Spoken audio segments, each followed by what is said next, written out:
예, 빗속을 뚫고 오신 분들입니다. 정말 표현이 백영재님 볼 때마다 이렇게 귀엽다고 해야 되나 죄송하지만 하여튼 말씀하는 것도 그렇고 빗속을 뚫고 왔다. 에베소서 5장 말씀이 딱 기억이 났어요. 어떤 내용이었냐면 내용이 아니라 세월을 아껴라 그런 말씀이 있습니다. 그것을 또 풀어보면 기회를 사라 이런 뜻입니다. 오늘 다른 바쁜 일도 있겠지만 그곳에 가야 될 시간을 가지고 이쪽 집회에 오는 시간을 사신 것입니다. 그곳 일이 중요하지 않다는 게 아니라 더 이쪽에 또 마음을 두시고 사모하는 이런 말씀을 사모하시고 집회를 사모하는 마음이 더 있지 않나 이런 생각이 듭니다. 저는 가끔 이렇게 저녁에 시간이 있을 때 집회가 있지 않고 저녁에 어떤 특별한 교제가 없으면 저녁 식사를 일찍 하고 저희 자매와 이렇게 동네를 걷습니다. 그 운동이라도 좀 해야 될 것 같아서 동네를 쭉 걸으면 꼭 코스모스 같이 생긴 노란 꽃이 있습니다. 한 줄기에 노란 꽃이 달려있는데 금계국입니다. 꽃이 많이 펴 있어요. 자꾸 저희 자매는 꺾으려고 그래요. 하나 꺾으려고 그래서 꺾지 마라 좀. 그 이쁜 거를 왜 자꾸 꺾냐. 이뻐서 꺾는데. 꺾는다 그래서 꺾지 마라. 많이 있으니까 꺾는다 그래서 그 운동을 하고 돌아오면 어느샌가 손에 한두 송이 정도 꺾어서 옵니다.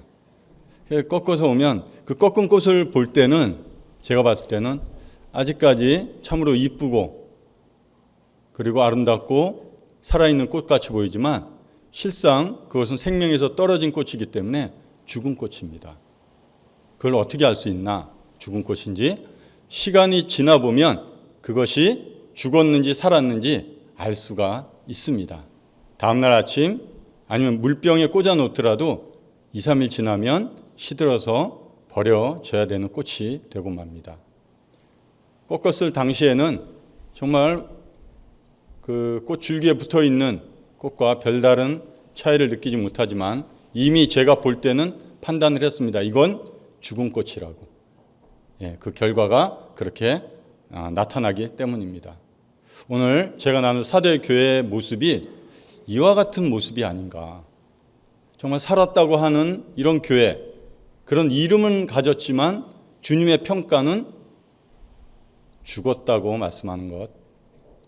죽은 것 같다고가 아니라 죽었다고 주님은 그 교회를 평가를 하고 계십니다. 그래서 오늘 사대교회의 이런 여러 말씀들을 통해서 우리 교회가 그리고 우리 가정이 그리고 나 개인이 교회 한 지체로서 이 말씀에 대해서 어떻게 제 삶에 적용하고 또 살아가야 될지 한번 교훈을 받으시면 큰 유익이 되지 않겠나 생각합니다. 제가 계시록 3장 1절에서 6절까지 사대교회에 대한 내용인데요. 한번 성경을 펴시고 제가 읽도록 하겠습니다.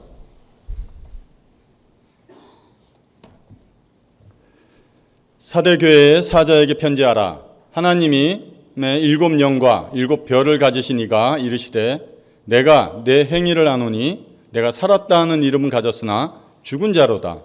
너는 일깨어 그 남은 바 죽게 된 것을 굳건하게 하라. 내 하나님 앞에 내 행위에 온전한 것을 찾지 못하였노니 그러므로 내가 어떻게 받았으며 어떻게 들었는지 생각하고 지켜 회개하라. 만일 일깨지 아니하면 내가 도둑같이 이르리니 어느 때 내게 이르는지 내가 알지 못하리라. 그러나 사대 그 옷을 더럽히지 아니한 자 몇 명이 내게 있어 흰 옷을 입고 나와 함께 다니리니 그들은 합당한 자인 연고라.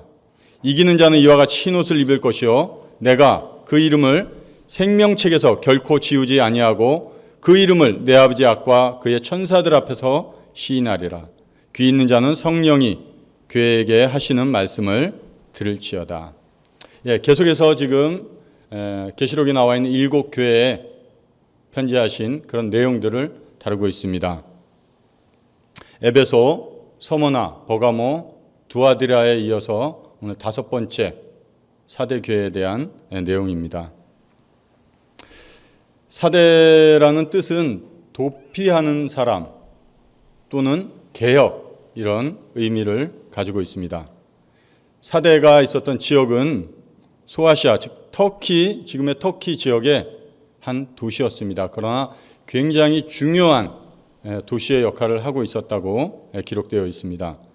또 많은 상업과 무역이 활발히 성행되어서 부유한 도시였다, 이렇게 전해지고 있습니다. 또 그곳에 금이 나오기 때문에 상당히 부유했던 것 같습니다. 예전에 태백이라는 동네는 석탄이 많이 채굴돼서 동네 지나가는 강아지도 10,000원짜리를 물고 다녔다, 뭐 이런 얘기가 나올 정도로. 그런데 금이 나왔으면 10,000원짜리가 아니라 굉장히 부유한 도시였고 부족함이 없었고 주변 나라들보다는 상당히 풍요로운 삶을 살고 있었던 이런 지역 교회 같습니다. 군사적으로도 주변 지역보다 높은 위치에 있고 여러 지형에 좋은 조건을 가지고 있었기 때문에 군사적으로도 상당히 강한 이런 위치에 있었기 때문에 두려울 것이 없었고 물질들 이런 것들이 풍부했기 때문에 부족함이 없는 이런 도시였습니다. 그런데 그 결말은, 하나님 평가는 좋지 않았다, 이런 생각을 볼 때 물질적 부요가 영적 가난을 낳는다. 대표적인 교회가 사대교회가 아닌가 생각됩니다.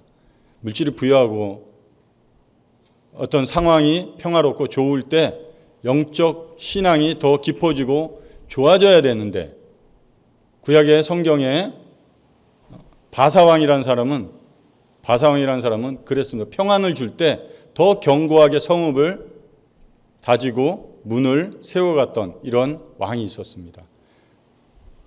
그 외에 이런 사대교회처럼 좋은 환경임에도 불구하고 영적 가난을 이뤄가는 이런 교회가 지금도 있다, 이런 생각이 듭니다. 7교회에 주신 말씀에 대표적인 특징들이 몇 가지 나와 있습니다. 첫 번째 특징은 주님이 어떠한 분인지를 계시하고 계십니다. 나는 어떠하다.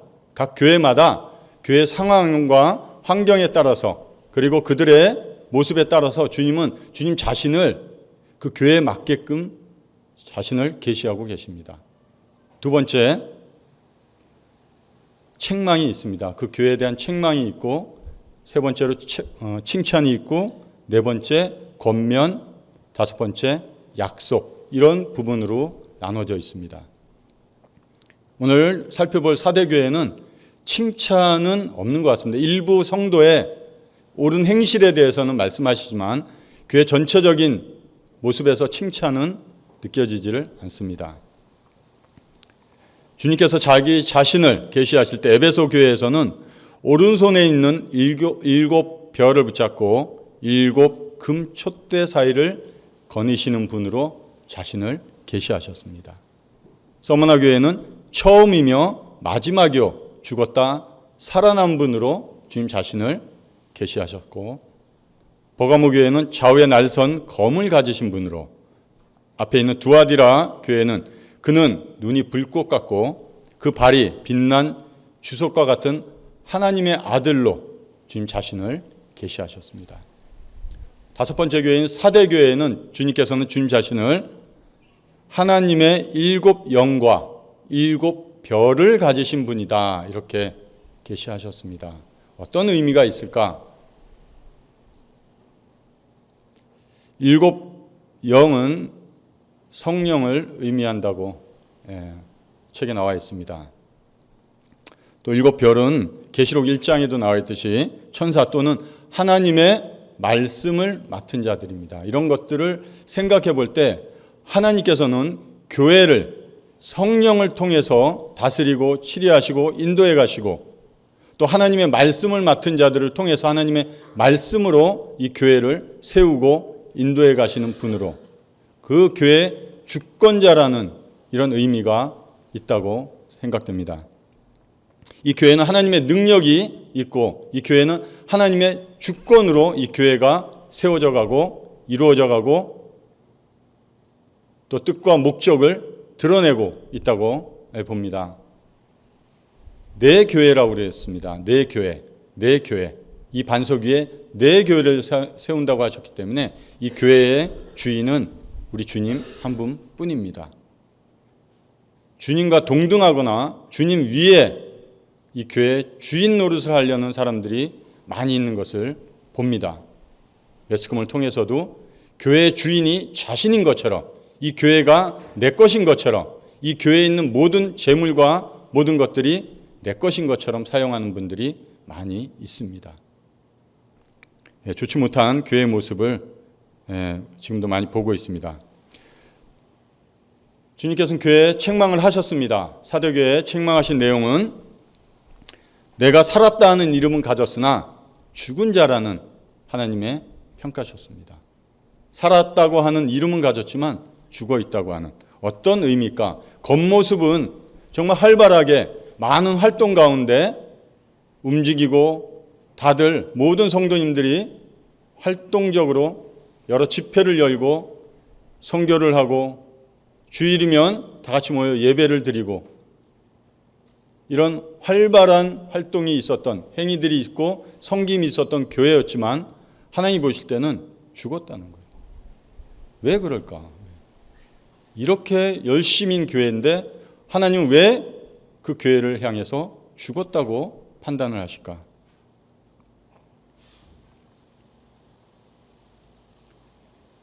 외적인 모습과 내적인 모습을 하나로 보시는 것 같아요, 주님은. 저희는 외적인 것으로 판단할 수 있습니다. 내적인 것을 다 모르기 때문에, 사람이기 때문에. 그러나 주님은 우리 사람 마음을 아시고 중심을 보시는 분이시기 때문에 외적인 행위와 섬김과 여러 행동들이 그 내적인 어떠한 동기에서 나왔는지 주님은 보신다는 거예요. 그것이 다르면 하나님께서는 말씀같이 온전한 행위가 아니라고 하나님께서는 평가를 하십니다. 저희가 잘 아는 내용이 있습니다. 사무엘상 16장 7절에 제가 읽겠습니다. 사람은 외모를 보거니와 나 여호와는 중심을 보느니라. 사무엘이 하나님께 명령을 받고 기름을 가지고 이스라엘의 왕이 될 자에 가서 기름을 부으라고 하십니다. 이새의 아들에게. 그 갔을 때 사무엘 앞으로 엘리압이 나옵니다. 너무나 외적으로 훌륭하고 아름답고 건장한 이런 청년이 자기의 눈에 볼 때는 그래, 이 사람이 하나님이 정하신 이스라엘 왕이구나 판단을 했습니다. 그 훌륭한 영적인 거장이라고 하는 사무엘도 그렇게 판단을 했습니다. 그러나 하나님은 다르셨어요. 아니라고. 모든 아들이 지나가고 아무도 없을 때 그 막내 아들을 불러서 다윗에게 결국 하나님이 정하신 그 다윗에게 기름을 붓는 이런 장면들을 알고 계실 겁니다. 우린 그런 연약한 존재입니다. 그럴 수밖에 없어요. 보는 것으로 판단할 수밖에 없다고 생각합니다. 그러나 저희 안에 성령이 계시다는 것을 저희는 알고 있습니다. 성령의 교통하심도 저희는 알고 있습니다. 그렇기 때문에 세상 사람들과 같이 그냥 보이는 것에 판단하고 결정하기보다는 우리 안에 계신 성령을 통해서 영적인 것으로 다시 한번 들여다보고 판단하고 결정해야 되는 것이 저희들의 삶의 모습이 아닌가 생각됩니다. 교회는 많은 활동과 섬김이 있습니다. 저희 교회도 많은 활동이 있고 많은 섬김이 있고 또 여러 집회들이 많이 이루어지고 있습니다. 다른 교회는 더 많은 것 같아요. 제가 보기에도. 그런데 오늘 하는 말씀이 저희 교회도 하는 말씀이고 일반 교회도 하는 말씀이고 또 여러 가정에게 우리 개인에게 적용하시면 좋겠다 생각됩니다. 딱 우리 교회가 이렇다 이런 말씀을 드리는 것이 아닙니다. 사대교회 하시는 말씀을 통해서 우리 교회가 교훈을 받으면 그것은 참 유익이다 이런 생각이 들고 있습니다. 많은 섬김과 활동이 있습니다. 그러나 그 섬김과 활동이 주님 보시기에 내적인 것과 외적인 것이 하나가 되어 있지 않다면 그것은 온전한 섬김과 온전한 행위가 아니라고 하나님은 판단하실 것입니다. 제가 그런 모습을 볼 때 만약 그런 모습이라면 여러분들이 모여서 어떤 섬김 행사, 행위를 할 때 그런 마음의 동기가 다르다 그러면 그것은 사람, 인간적인 본능을 가지고 그곳에 모여서 섬기고 집회를 열고 헌신을 하는 것입니다. 인간의 본성들이 다 모여있는 그곳을 저는 제가 생각할 때는 화약고와 같다 이런 생각이 듭니다. 작은 질투, 미움의 불씨가 떨어지면 그 화약은 어마어마한 폭발력을 일으킬 것입니다. 자신이 다칠 뿐만 아니라 주변의 많은 분까지 영향을 주고 고통과 아픔을 줄 수 있습니다. 우리 형제님들, 우리 자매님들 정말 수고하시고 헌신하는 거 알고 있습니다. 그런 것을 볼 때 너무 감사가 돼요. 왜 저렇게까지 할까? 왜 그렇게까지 할까? 주님을 사랑하는 마음에서 하는 거 맞습니다. 우리 교회를 책망하기보다는 그런 마음의 동기가 없는 분이 있을 수 있기 때문에 한번 돌아보시면 좋겠다 생각이 듭니다. 화약고가 아니라 그곳에 더욱 아름다운 향기가 피어나는 이런 섬김과 집회 장소가 되었으면 좋겠습니다. 디모데후서 3장 5절에 경건의 모양은 있으나 경건의 능력은 부인하니 이 같은 자들에게서 내가 돌아서라고 합니다. 이 말씀을 어떻게 설명하면 좋을까? 빛이 어둠에 들어가면 그 주변에 빛 주변은 밝아집니다. 그런데 그 빛이 어둠에 들어갔는데 그 주변이 밝지 않다면 그것은 빛이 아니라 어둠인 것이에요. 생명은 살아있는 것이기 때문에 나의 어떠함이 아니라 성령의 능력이고 하나님의 능력이기 때문에 당연히 그 주변에 빛이 나타나는 게 사실입니다. 그런데 여전히 어둡다면 그것은 어둠입니다. 착각하고 있는 거죠. 사대교회 사람들처럼. 내가 빛인 것처럼. 내가 잘하는 것처럼. 직장 생활에서, 학교에서 성도면 성도답게 행동을 해야 되는 게 맞습니다. 부족해서 실수하는 이런 모습이 아니라 그렇지 못한 모습을 고의적으로 갖고 있다 그러면 그것은 어둠입니다. 구원의 문제를 다루는 것은 아닙니다. 내가 갔는데 그곳에 생명이 없고 드러나지 않고 빛이 바라지 않고 특별히 그곳에 주님의 그리스도의 향기가 주변 사람들에게 전해지지 않는다면 아무 향기가 없다기보다는 오히려 내 본성이 드러나고 있다면 악취가 날 수밖에 없습니다. 우리는 썩었기 때문에. 죄송합니다. 사도행전 2장 42절 한번 같이 보겠습니다. 2장 42절, 43절. 참 초대교회의 모습이 얼마나 아름다웠고 좋았는지 한번 회상해 보고 싶은 생각이 있습니다. 2장 42절 제가 읽겠습니다. 그들이 사도의 가르침을 받아 서로 교제하고 떡을 떼며 오로지 기도하기 힘쓰니라. 사람마다 두려워하는데 사도들로 말미암아 기사와 표적이 많이 나타난다. 네, 교회에 이 굵직한 네 가지 기둥, 가르침, 교제, 떡, 기도입니다. 교회의 모습입니다. 그런데 43절의 말씀, 사람마다 두려워하는데 어떤 사람들이고 이들이 무엇을 두려워했을까? 사도행전 읽으면서 한 절 한 절 넘어가기가 어렵습니다. 한번 깊이 보려고 하니까. 어떤 사람들이 무엇을 두려워했을까? 지금 앞에 있는 교회의 모습 밖에 있는, 즉 구원받은 성도가 아니라 교회 밖에 있는 사람들입니다. 아직 교회에 들어오지 못한 이런 사람들로 분별되어지고 그들이 두려워했던 것, 구원받은 성도들이, 그 무리들이 모여서 경건의 삶을 살고 그들 삶 가운데 하나님의 거룩하심, 하나님의 능력, 지적, 하나님의 탁월하심, 하나님의 이런 성품들이 드러나는 것에 의해서 이들이 두려워했던 것입니다. 쭉 내려가면 모든 물건을 서로 통용하고 재산과 소유를 팔아 각 사람들의 필요에 따라 나눠주고 날마다 마음을 갖춰 성전에 모이기를 힘쓰고 그렇게 할 때 교회가 교회답게 할 때 교회가 주님의 주권 아래 있을 때 주변 사람들부터 온 백성에게 칭송을 받으니 이게 초대교회의 모습이었습니다. 나도 저 무리에 들어가고 싶다. 정말 박수치면서 그들을 칭송하는 이런 초대교회의 모습이었습니다. 제가 5장 말씀도 한번 읽겠습니다.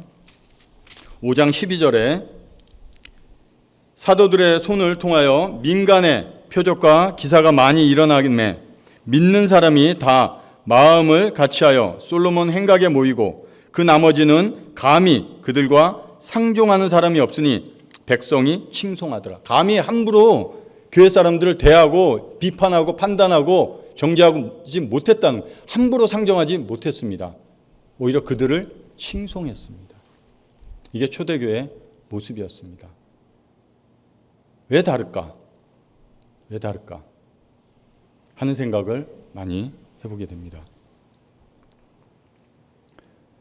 얼마 전 뉴스를 보면서 요즘 보니까 교회에 대한 안 좋은 이런 내용들이 많이 다뤄지고 있습니다. 아주 대형 교회들, 이런 목사들의 행위, 이런 것을 일반 사람들이 뉴스거리로 올려놓고 비판하고 판단하고 정죄하고 있습니다. 교회가 세상에 영향을 줘야 되는데 세상이 교회에다가 영향을 주고 있습니다. 교회가 세상을 판단해야 되는데 세상이 교회를 판단하고 있습니다. 어떤 것을 보고 판단하는가? 그들의 외적인 삶, 드러나는 이런 삶의 모습을 보고 세상 사람들이 교회를 판단하고 비판하고 있습니다. 주님께서 어떤 생각이 드실까? 내가 피로 산 교회인데 그렇게 아끼고 소중히 여기시는 교회고 아름답게 가꾸고 이루어 세워가시는 그런 교회인데 예수 그리스도를 대적하고 있는 저들로부터 비판을 받고 판단을 받고 정죄를 받고 있는 이런 교회의 모습을 보시면서 어떤 마음이 드실까? 이런 생각도 했습니다. 경건의 모양은 있지만 경건의 능력은 사라져버린 교회가 있습니다. 많다 적다를 떠나서 그런 교회가 있습니다. 하나님의 나라는 말에 있지 않습니다. 오직 능력에 있다고 말씀하십니다. 교회가 가장 두려워해야 될 것은, 가장 비참한 교회의 모습은 하나님의 임재가, 주님의 임재가 없는 그런 교회입니다. 임재가 없으면 하나님 말씀이 없습니다. 그런데도 활발한 활동이 이루어지고 많은 행사와 많은 행위들이 이루어지고 있는 교회의 모습이 이 땅에 있습니다. 그것이 오늘 주님께서 사대교회를 가리켜 하시는 말씀이고, 이런 말씀을 읽을 때 그 교회가 하나님의 말씀 앞에 자신들의 모습을 비춰보고 뒤에 하시는 말씀처럼 회개를 해야 된다. 이런 내용입니다. 스스로 착각에 빠져 있는 이런 교회가 있는 것 같습니다. 외적인 활동의 모습을 통해서 우리 교회는, 외적인 규모를 통해서 우리 교회는 정말 주님이 축복하신 교회고, 우리 교회는 주님이 사랑하시는 교회고, 이렇게 평가를 하고 있습니다. 맞을 수도 있어요. 그러나 이와 같이 사도교회의 모습을 교훈 삼을 때 그렇게 훌륭하고 많은 활동 가운데 있었지만 주님의 판단은 죽은 교회라고 말씀을 하십니다. 저는 어떨 때 이런 말씀, 주님의 어떤 책망을 들을 때 두려워야 돼요. 그렇구나 하고 두려워야 되는데 두려움이 안 듭니다. 저는 어떤 형제님들하고 교제할 때도 제가 가장 두려워하는 것이 뭐냐면, 두려워해야 되는데 두려워하지 않고 있는 제 자신이 가장 두려워요. 왜 그럴까 나는? 왜? 다른 분들에게, 다른 사람에게, 다른 교회에게 하는 말씀일까? 그렇게 제가 생각하기 때문에 하나님 말씀이 두렵지 않은 걸까? 혼자 많은 생각을 이번 기회에 다시 한번 해보게 됐습니다.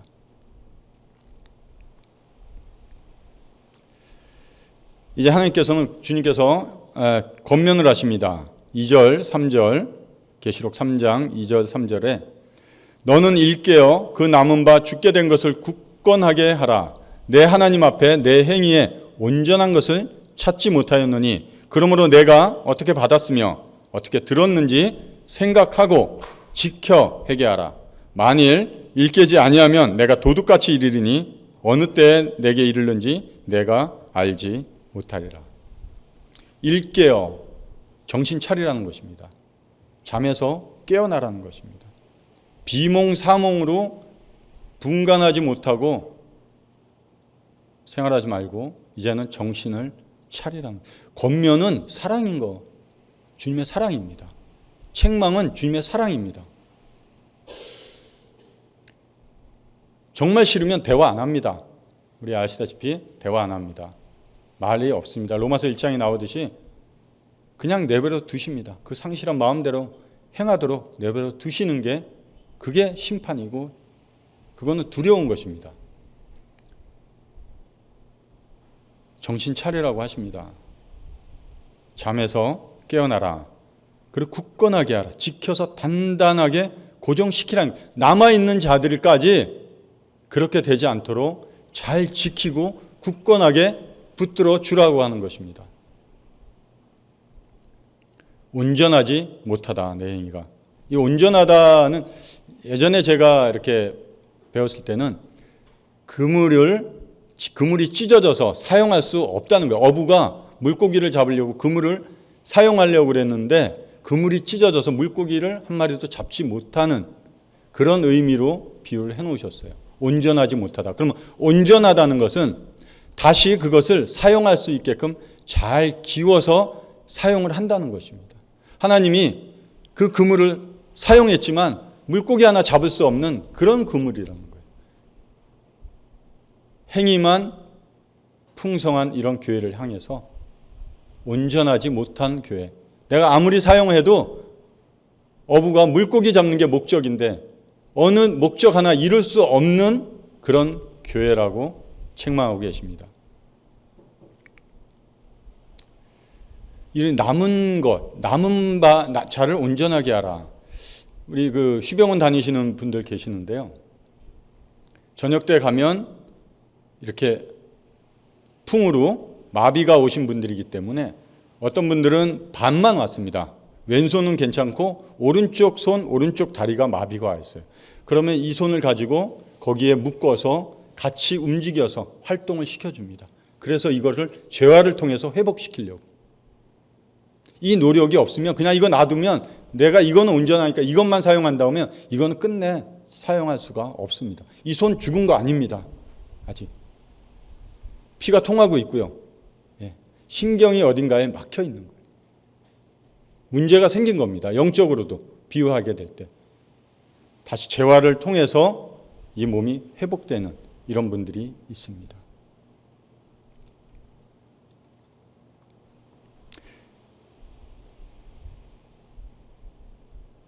내가 전에 받은 진리에 대해서 다시 한번 생각해보고 지켜 행하라는 것입니다.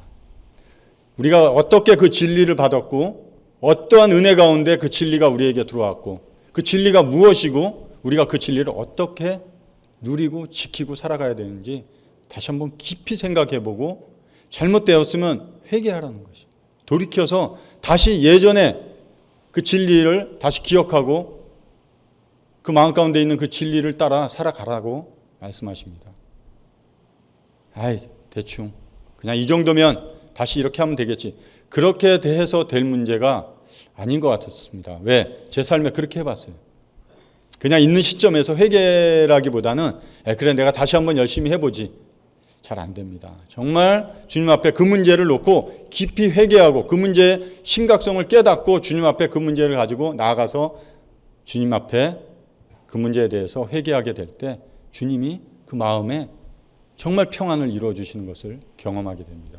그렇지 않고 내가 그냥 여기서 다시 한번 시작해보지 하고 나의 의지로 그것을 바꾸려고 하고 회개 없는 삶에서 다시 한번 시작해보려고 하는 이런 삶은 마음의 평안이나 또 그것이 설상 조금의 행동이 바뀔지 몰라도 제가 보기에는 하나님의 능력에서 이루어지는 것이 아니기 때문에 참된 기쁨이나 하나님께 감사하는 이런 마음이 들지 않는다. 이런 경험이 있습니다. 내 행위에 온전한 것을 찾지 못하였다. 많은 행위가 있었습니다. 그러나 결국 그것은 온전하지 못하고 뭐냐? 내적인 생명이 하나도 없다는 거예요. 하나님의 평가는. 회개하라는 겁니다. 당뇨병 환자가 당뇨병 치료를 받으면서 당뇨병의 심각성을 알기 때문에 약을 투여하고 체크해가면서 당뇨병 치료를 받는 환자가 예전처럼 음식을 먹겠습니까? 그런 분 없습니다. 왜? 얼마나 무서운 건지 알기 때문에. 회개는 그러한 모습 같습니다. 똑같이 먹고 살면서 똑같이 행동하면서 주님 앞에 회개합니다 하는 형식적인 말은 주님께서 얘기하십니다. 가져다가 버리라고. 그거는 죽은 행위라고 하나님께서 말씀하십니다. 책망만 하지 않으셨습니다. 어떤 주님의 말씀에 순종할 때 하나님께서는 약속을 해주셨습니다. 4절 5절 그러나 사대에 그 옷을 더럽히지 아니한 자 몇 명이 내게 있어 흰옷을 입고 나와 함께 다니리니 그들은 합당한 자인 연고라. 이기는 자는 이와 같이 흰옷을 입을 것이요 내가 그 이름을 생명책에서 결코 지우지 아니하고 그 이름을 내 아버지 앞과 그의 천사들 앞에서 시인하리라. 얼마나 자랑스럽다는 거예요. 주님이. 그런 자는 아버지 앞과 천사들 앞에서 자랑스럽게 얘기하시겠다는, 자랑스럽다는 거예요. 시인하신다는. 우리 같은 자를, 우리가 한 게 뭐 있다고. 다만 한 성령의 능력에 그저 잠시 우리 뜻을 죽이고 내 자아를 죽이고 주님의 말씀이 그렇습니다 하고 나가는 이런 자를 하나님이 자랑스럽게 여기신다는 거예요. 흰옷은 간증, 우리 삶의 간증입니다. 모든 사람이 옳지 못한 더러운 옷을 입더라도 흰옷을 입은 하나님과 동행하는 하나님이 기뻐하는 자들이 있습니다. 다수가 소수를 변화시킬 수도 있습니다. 어두움이 빛을 삼켜버릴 수도 있다고 생각하는데 앞전에 말씀드린 것처럼 결코 어둠이 짙어지면 짙어질수록 빛은 더 밝게 보여질 것입니다. 흰옷을 입은 자들 있습니다. 그것은 외적인 행위와 내적인 마음의 동기가 동일한 사람입니다. 주님은 그 많은 행위 가운데 그와 같이 마음과 행위가 일치된 자가 있다고 말씀을 하십니다.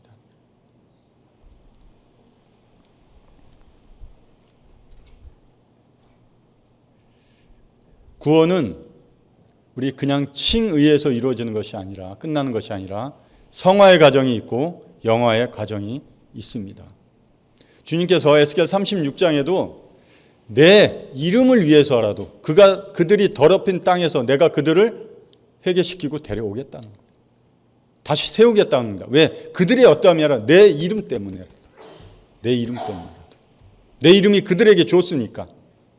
내 이름이 땅에 떨어지지 않게 하기 위해서 주님이 우리 성도의 삶을 변화시키고 다시 세워가시고 이끌어 가시려고 하시는 겁니다.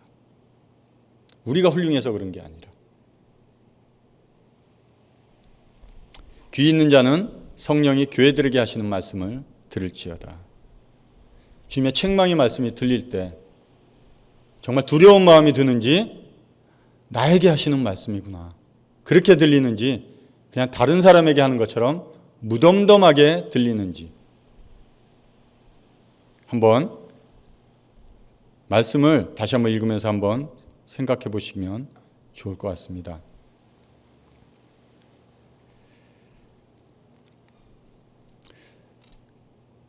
이 주석 같은 걸 보면서 사도교회는 몇 년대 어떤 시기의 교회다 이렇게 나와 있습니다. 그러나 이 교회에게 말씀하시는 것은 지금 우리 교회에게 하시는 말씀이고, 7교회 이 충만한 숫자의 7이라는 숫자를 통해서 볼 때 이 모든 교회에게 하시는 말씀입니다. 우리에게 칭찬의 말씀이 있을 것이고요. 다시 한번 저희에게 회개의 기회를 주시는 말씀이 있을 것이고요. 첫사랑, 너희가 나를 사랑했던 주님의 그 사랑, 뜨거운 사랑을 주님이 다시 기다리고 계신다는 그런 말씀도 우리에게 주시고 있습니다. 그 당시에 그들의 교회에 하신 말씀이 아니라 지금 우리에게, 나에게, 우리 가정에게 하시는 말씀입니다. 어디 이런 글씨가 있었습니다. 예수님 없는 예수님 교회. 우연히 에레미야 7장을 읽는데 그런 옆에 제가 이렇게 기억이 없어서 써놓는데 예수님 없는 예수님 교회. 돌아가시면 시간 되시면 예레미야 7장 한번 읽어보시면 공감이 가지 않을까. 많은 사람들이 성전에 오는데 이곳이 하나님의 성전이다, 성전이다, 성전이다 하면서 오는데 그들에게 하나님의 책망이 있습니다. 아름다운 예배, 우리가 볼 때는 풍성한 예배가 있다고 하는데 하나님께서는 책망하십니다. 한번 읽어보시고 공감이 되면 좋겠습니다. 세상 사는 사람들의 방식이 교회에 들어올 때가 있습니다. 이런 거는 교회에 적용을 시켜도 좋습니다. 그럼 분명히 교회는 하나님의 것이고 하나님의 진리가 이곳에 있는 곳입니다. 신중해야 되고 또 많은 분별을 통해서 그런 것들을 분별을 해야 될 문제가 있습니다. 성도들 개인의 삶에서도 교회를 운영함에 있어서도 세상에 어떤 참 좋아 보이는 방식 같아요. 우리 교회도 사용하면 좋을 것 같아요. 사용할 수 있습니다. 그러나 더 신중하고 다시 분별하고 또 다시 분별해야 되는 것은 이곳은 하나님의 교회이기 때문에 그렇습니다. 우리 잘 아는 말씀 있죠? 디모데전서 3장 15절에 이 집은 살아계신 하나님의 교회요 진리의 기둥과 터다. 이 집은 살아계신 하나님의 집입니다. 집은 가정입니다. 가족들이 편안히 휴식을 취하고 이곳에서 가족들이 쉼을 얻고 생활하는 곳이에요. 그곳에 아버지가 하나님입니다. 가장의 주권이 있습니다. 아버지를 무시하는 가정은 없습니다. 없는 게 맞습니다. 이 집은 우리들이 와서 쉬고 다음 일을 위해서 보충하고 가족들의 사랑을 누리고 평안을 누리는 이런 집입니다. 다른 사람이 우리 가족들에 대해서 우리 가정에 대해서 왈가왈부한다 그러면 듣기 싫습니다. 우리 아버지에 대해서 이러쿵저러쿵 하는 거 듣기 싫습니다. 우리는 그것들을 무조건 싸워서 대적하기보다는 그 옳지 못한 자들의 이런 판단, 비판이 나오지 않게 먼저 저희 자신을 돌아봐야겠고 또 옳지 못한 것에 대해서 저희는 지켜야 될 의무가 있습니다. 기둥은 이 지붕을 떠받치기도 하지만 그 위에 어떤 업적, 이런 진리들을 기록해서 많은 사람들이 그것을 볼 수 있는 것이 기둥입니다. 또 진리의 터입니다. 터는 방파제라는 뜻입니다. 세상에 있는 이 세속적인 파도들이 밀려 들어올 때 그 파도의 힘을 입구에서 부서뜨리는 이런 역할을 교회가 해야 됩니다. 우리는 진리를 지키고 보호하고 수호해야 되는 책임감을 가지고 있습니다. 바닷가에 갔을 때도 그 많은 방파제 파도가 쳐서 부서질 때 다시 한번 이 말씀이 생각이 납니다. 아, 이렇구나. 그것이 없었다면 계속 넘치는 파도에 의해서 땅이 조금씩 침식되고 결국 주변에 있는 여러 가지 건물들까지 다 파도에 휩쓸려 나갈 것입니다. 교회는 이런 것이 아닌가. 주님께서 말씀하신 이 교회, 우리가 다 알 수는 없지만 다만 한 가지, 이 교회는 주님의 것이라는 것. 주인이 우리 주님이라는 것. 내 교회라고 생각하지 마시고, 여기서 일을 한다면 주님의 주권 아래서 내가 그 주님의 뜻을 따라 일을 하고, 그 주인의 기쁨을 위해서 일을 하고 헌신한다 생각하시면, 이런 사대 교회에 하시는 책망 같은 이런 책망은 없지 않겠나. 저희 교회는 그런 책망은 안 듣겠다, 이런 생각은 저는 하고 있습니다. 그러나 만에 하나 제가 눈으로 보는 것과 주님이 보실 때 또 다른 모습이 있다고 그러면 저희 각자가 한번 이 말씀에 저희의 삶을, 우리의 가정을, 또 교회를 다스리고 말씀을 준비하시고 인도하시는 여러 책임자분들도 한번 생각을 해보셨으면 합니다. 세상에 영향을 받는 교회가 될 것인가? 정말 세상에 영향을 주는 교회가 될 것인가? 세상으로부터 영향을 받는 내가 될 것인가? 내가 세상에 영향을 주는 한 명의 그리스도인이 될 것인가? 한번 깊이 생각해 보시면 좋겠습니다. 이상 마치고 기도하고 마치도록 하겠습니다. 아버지 하나님, 참 이 아름다운 교회를 이 땅에 세우실 때 정말 좋은 것들이 많았을 건데 정말 주님의 말씀 가운데 벗어나 있고 주님께 등 돌리고 있고 죄를 쫓아 살아가고 하나님 원수와 같던 이런 자들을 부르셔서 이 아름다운 교회를 세워가시니 감사를 드립니다. 그 가운데 저희들 불러주셔서 감사를 드립니다. 이 교회가 얼마나 주님께서 피로 사셨다는 이 의미가 어떤 것인지 저희들 다시 한번 깊이 묵상하고 저희 삶 가운데서 이 아름다운 교회의 모습을 자랑하고 증거하고 살아갈 수 있는 저희들 되게 도와주시옵기를 원합니다. 귀한 시간 감사드리며 예수님의 이름으로 기도드립니다. 아멘.